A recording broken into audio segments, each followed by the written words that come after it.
Home is where connections are made, memories are formed, and ideas are born. And no one knows home better than NFM. Thanks for tuning in to I Am Home, the podcast that goes deeper than trends and dives into what it means to make your house a home.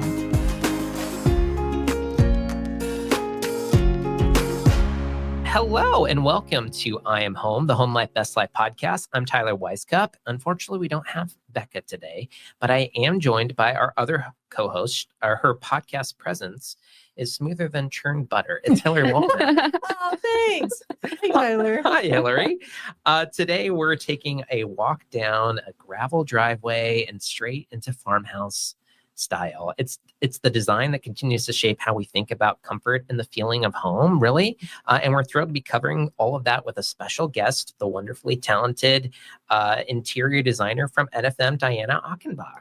Hi, thanks for having me. Of course. Thank you for being here. We've got like a specific design style that you've been working on over a year now, I think is what you said. Yeah.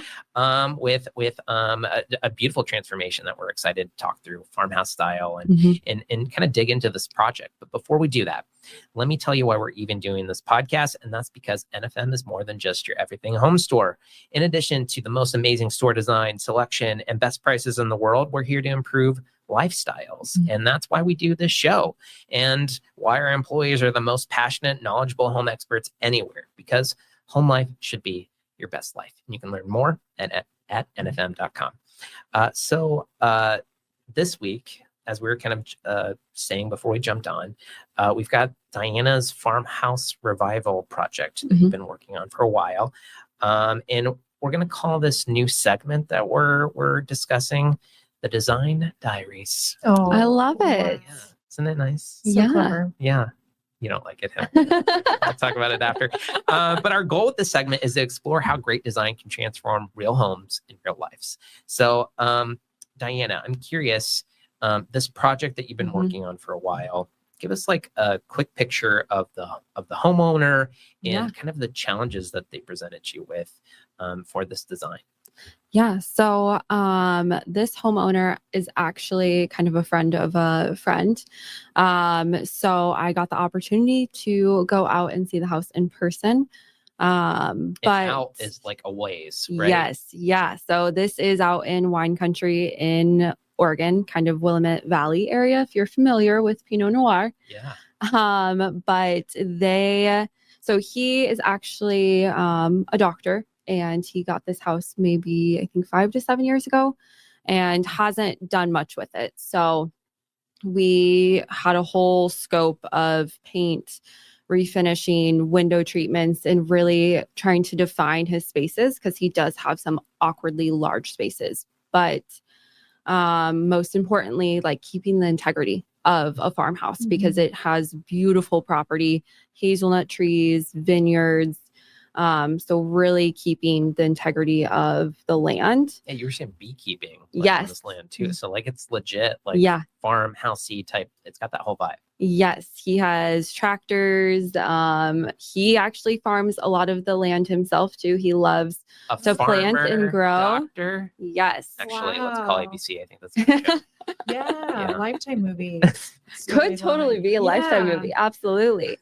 So it's just about reviving the house and filling it with furniture to kind of just make it feel more homey and livable. At the time, he wasn't really using the primary bedroom. And so we were trying to rework that and just make it his home that it hadn't been for the last 5 years. And you've brought some visual aids for us to go through, some like actual before and afters. And plus, like, we want to talk through, again, thought process, what they're going for, and then like how you tackled that challenge and then what we ended up with. So I'm excited to dive in. So why don't we just like pivot to the deck that you've created for us to kind of go through it. Let's do it. So what is Nevring the homeowner? Yep. Okay. That's his last name. Thank you. Yeah. Thank you, Mr. Nevring, for showing us this project. We're really excited. He is awesome.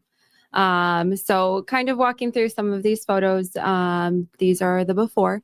So his main living room, and then kitchen. Main task here was getting rid of his teal carpet that we have going up the stairs, and then how to maximize the seating. So he has built-ins on one side, and it really limited him to having one big seating piece right there.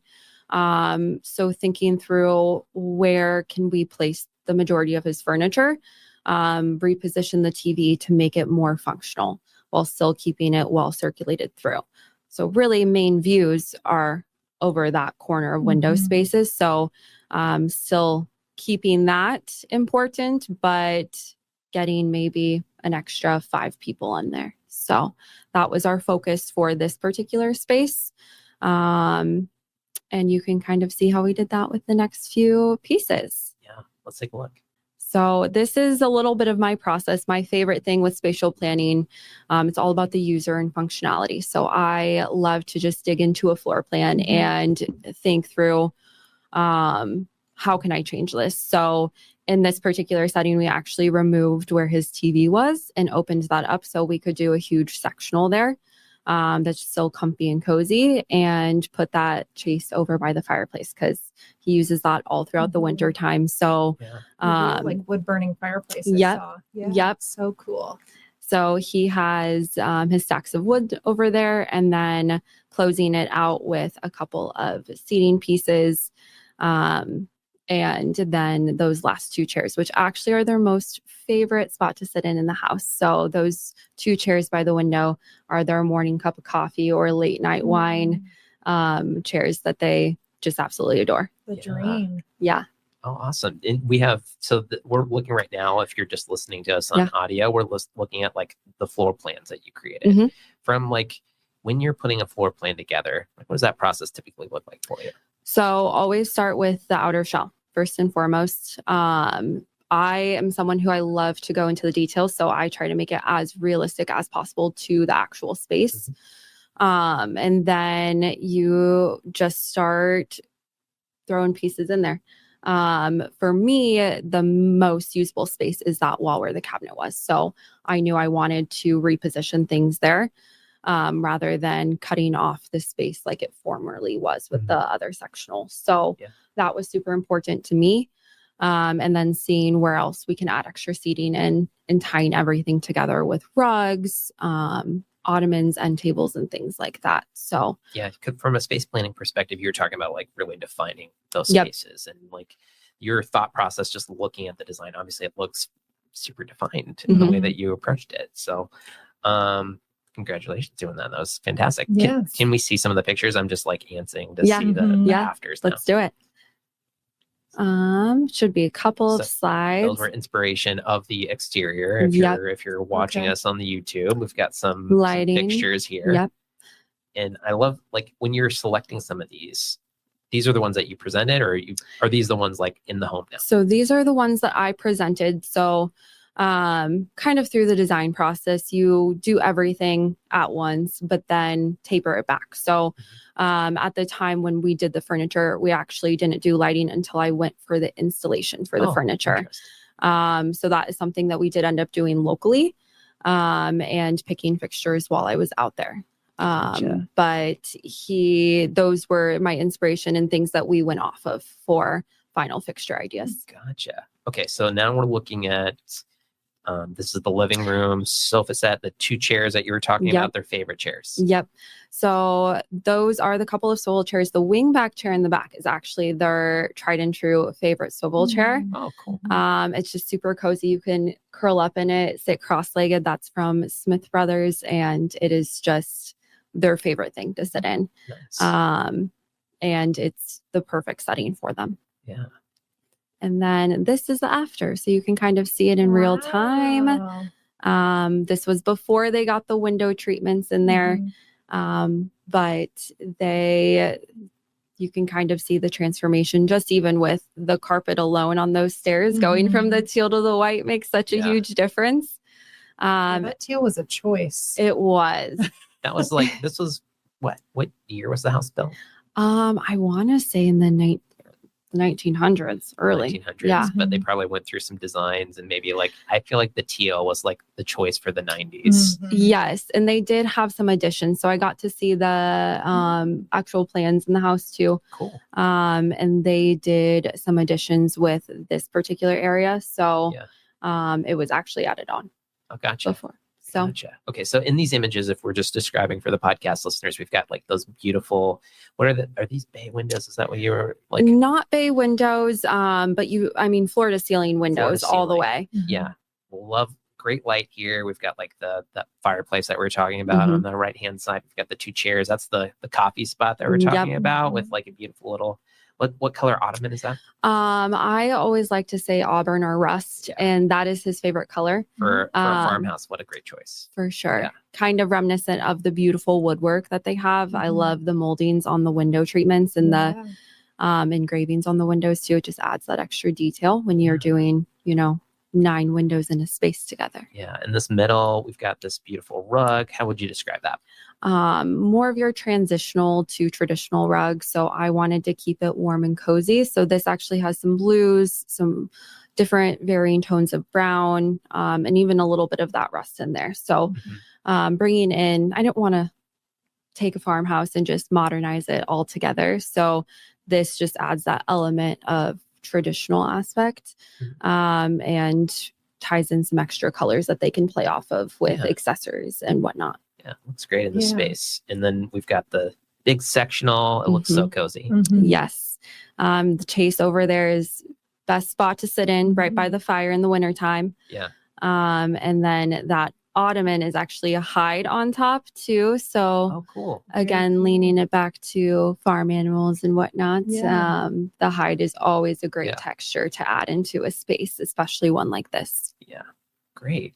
And I love that I'm someone that like loves to look at the house listings online and seeing like a cool old historic home, and then it just gets like stripped of all of character to millennial gray. But, you did such an incredible job of like working with what's beautiful already, and I would say like enhance some of that beauty of the home too. Thank you. With the colors and materials and like design choices you made. I love that so much. I was a little leery on the white carpet because that feels a little like just making everything white, but it is the most plush carpet in the world. So it's nice to brighten it up. Yeah, and it doesn't distract from all the other beautiful things that are going on. It just fits. So So this is the main space. Yep. What do we have next up? So next up is their dining space, which I don't have before and afters for. This is actually their kitchenette. So bringing in more of that rust color. She loves to cook. He loves to clean up afterwards. So that's his favorite stool in the kitchen where he can just sit at the countertop and enjoy while she cooks. Yeah, it's pretty similar to that rust ottoman that we were talking about. This nice like bar stooly chair. Yep. So bar stool, swivel. So it's super functional. I love a swivel on a bar stool because the best thing you can do is be able to enjoy the space with all of the seating that's behind you and even in the living room. So it's just fun to do this, where you're just like, I find my experience where you're trying to like get your feet on the ground enough to push yourself away. Absolutely. You can just turn and exit. You don't have to. You don't have to slide out, scrape the floor. Tip your chair back. Yeah. We've all toppled once or twice before off of a stool. Yes. Okay, now what are we looking at here? So now we're looking at some of the other things we talked about, not furniture-wise, but painting. So we had a ton of golden oak cabinets, and that was one thing that we were looking to neutralize. So we did end up painting the kitchen cabinets alabaster white. And still doing some more rustic hardware on them, and then the Hunter Douglas vignettes. So we carry Hunter Douglas blinds, and those vignettes are just your most classic Roman shade out there. They're beautiful. Yeah. And now those windows are gorgeous, but they are hot in the summer and cold in the winter. So that was super important. Actually, one of the top things on the list to get some insulation on those windows. So we ended up doing some window treatments. Yeah, we've talked about window treatments on the podcast a few times. Like if you're looking energy efficiency, like that is a huge thing. And then just from a design perspective, you're able to do so many fun things. with Softens window things treatments. up too. Yep, texture is huge. So we went nice light and woven on those. Nice light and woven. I love that. Mm-hmm. And it fits, again, everything just is vibing with that farmhouse style and just not feeling too like in your face about it. Right. What's this big unit right here? So this was a little bit of my outside of the box, trying to come up with a solution because they are avid wine enthusiasts. Yeah, so doctor, farmer, winery people. Okay. Yes. Yeah, perfect. And they actually have grapes on property too. They don't make wine, but they do grow grapes that they sell to other wineries. So very cool. We were trying to come up with a solution for some wine storage because he has a lot of really cool pieces, but not necessarily a lot of storage. So this was one iteration that we talked about doing a massive built-in with a wine fridge in between to get some storage for them for their glasses, while also having a place for them to put all of their bottles. So that was something we discussed. Nothing that's been done yet, but still kind of a work in progress. Yeah. And when we were talking before we jumped on the mic, like the idea of part of this process is like, that there's other pieces, things that you probably want to do over time. Yep. Like none of us have the luxury, most of us don't have the luxury of being able to just pour all of our finances into being able to do all these things at one point. So just having this as like, this is the dream, this is the next thing on the list, being able to work with a designer who help you kind of pick out some of those things that work up to is just so smart and just helps us kind of like see what that final product is going to end up being. For sure. And I love to give the overall, especially when they're they're assessing everything at once. So I love to find solutions, but just know that we can do them at any time. Gotcha. Yeah. And what I love about that obviously speaks to the lifestyle and making like their home life actually work for them. For sure. What else we got up? So next, the front dining space, which is still kind of our work in progress area, place where we may do that winery or wine cabinet. But we are hoping to have this done by this December. He has so many cool pieces in this room. So huge grand piano that is actually in this front corner where the dining room table is right now. Are you going to tell me this is a doctor, farmer, and winery, musician?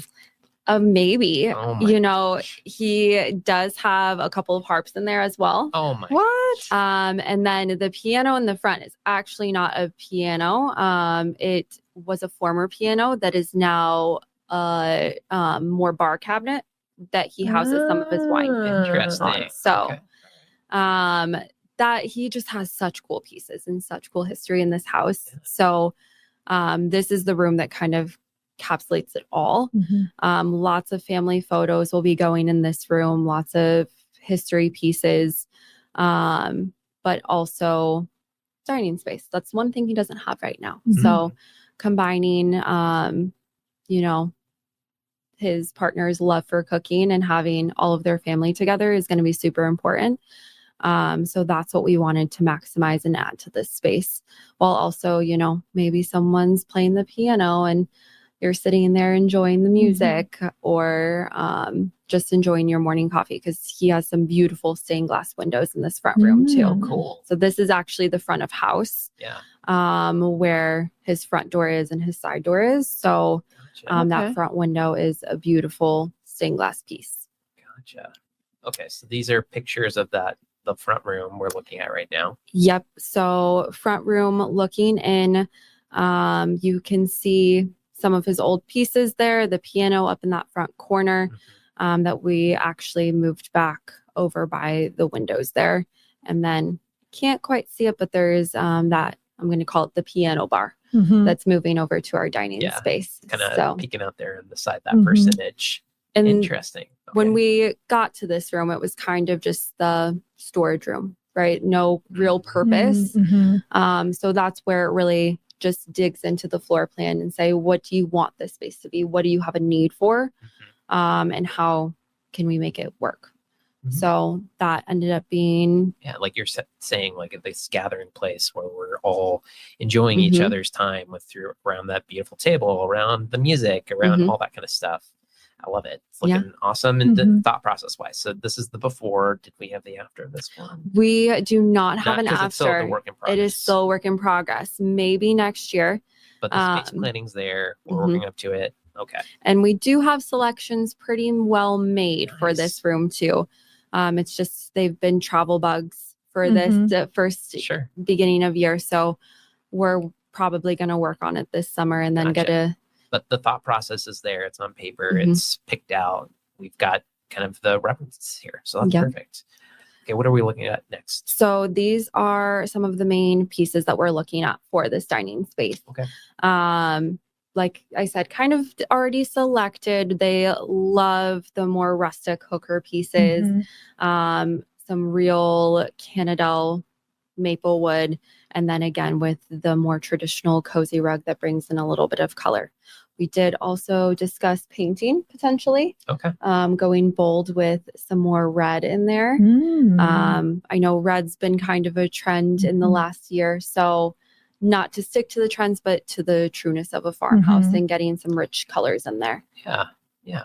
Perfect. Yeah. And these pieces look great. Like you said, they've got the chairs have what's that fabric that you would call? It is actually mixed. So it has leather on the seat, upholstery on the back, and then it has that really cool metal detail on the back of the chair, as well as your sturdy wood frame. So really encompassing kind of a more rustic industrial feel that the client loves. So they're just perfect for him. In the table itself, like the way that matches up, it's more of a gray we're looking at. Kind of a dark brown gray. Okay.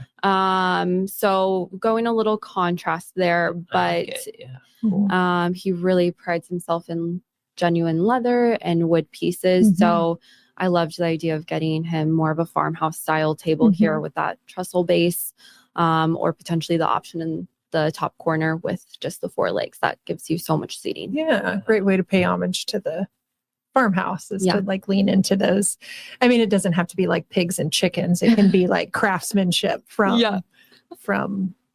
that, peak era. I don't think they actually have any pigs or chicken on the farm. Oh, really? No, it's something that they could look into though. Okay. Yeah. Especially the chickens. Yeah. Could see that. At this point, we're all going to need some chicken. I know. In this egg economy. Yeah. But that should be my joke.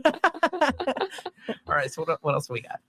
So this is their primary suite. Oh, yes. Awesome. So this one, we did something that I wouldn't normally do. I put the bed in front of a window, which is not my favorite thing to do. Why? What don't you like about that? So this room in particular doesn't have a lot of good lighting in it. So the last thing I want to do is cover up a window. The little bit you've got. Yeah. Yes. So that was something that I battled with as I drew it up in floor plan. Where can I put this bed? Currently it's right across from a fireplace where the seating area is, but it was just so scrunched that the only logical place for it was to make it the centerpiece of the room, put it in front of a window, and then just make sure the headboard was low profile to still maximize the lighting. So that's what we ended up doing. Gotcha. How long did you struggle over that decision? I would say a good couple of days, probably going back and forth. But then once we committed to it, we committed. Yeah. So it's kind of an awkward space. I was going to say. Yes. So this was one of the additions. So you have the long coves of windows and then the sloped walls here. So really, so many angles. Yes. So it really makes it feel like a dark cave. So by centering that bed there, leaves it for kind of your destination, your bedroom that you just want to live in. You have the fireplace and some extra seating, and then a really cozy bed that you will see decked out to the nines here with the after photos. Wow. Yeah, we've got the teal carpet in here if you're not watching the visuals. So plenty of, and like you said, so many different angles. It's got like alcove type things Yep. happening in the space as well. So it's a would you call it an awkward space, or would you just be like It is an awkward space. Okay. One of the most awkward spaces in this house. Like you said, the alcoves, there's actually 3 of them in there. wow. And that's where all of the light is. The windows are recessed in 5 feet. So you do not get much light. And I got asked the question a couple of times by them too. What are we going to do with those? And sometimes it's the simplest answers, just leave them. They're part of the architecture of the house. You don't need to make them a part of the room per se. Just keep them for what they are as your source of light in a unique space. So and it's unique. We'll say awkward it can be unique as well, and sometimes that unique is fun. Absolutely. Okay, so we've got some of the choices. Yes. So some of the selections that I tossed at them, every master or primary suite needs a bench in there. So had to throw a bench in, some ambient lighting for sure. And then best thing you can do with the bed being in front of a window is throw some drapery in there. Get the textures and the height from the drapery. So that's one thing that I think is still in the works. They haven't quite done yet.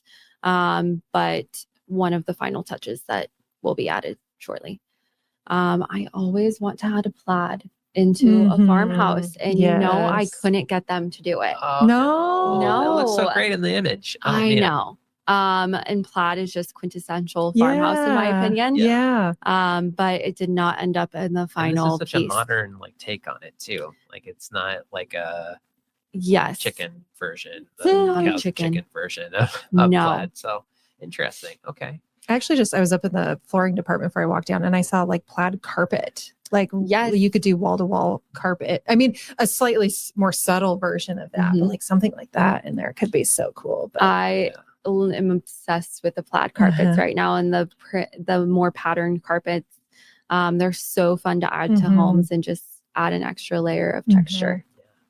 So we've got more of a darker wood, and you know that there's a lot of wood throughout the house. Was that a big thought process in your mind? Was we're not trying to matchy wood now, or we've grown beyond that. But did you worry too much about it? What was your thought process? So in terms of wood, I do, when I have so much wood in the house, especially beautiful wood that you want to touch on but not overdo, I always like to go a little bit darker on accents, just so it's not taking away.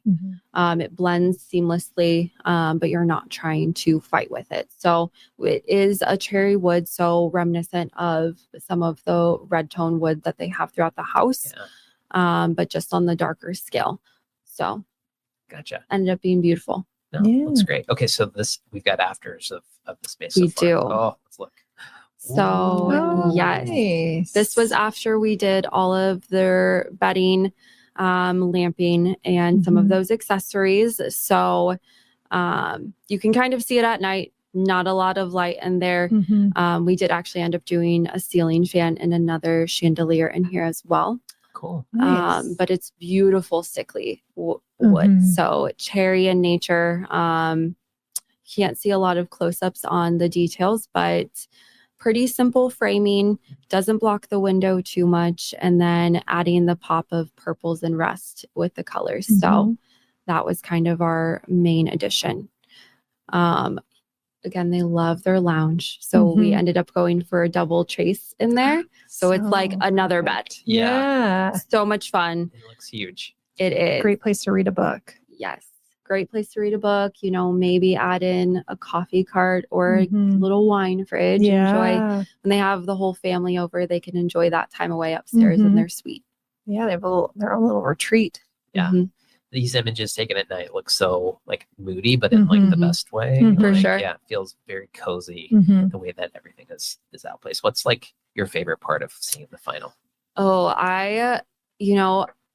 I love the color in here. The bedding really just made it and looks like something that we would showcase in our gallery. So that's always fun to me to see it all dressed up with the different textures. So I love that bed. I love the bedding on it. The bed and the nightstands fit in that alcove perfectly, which I imagine was easy to do.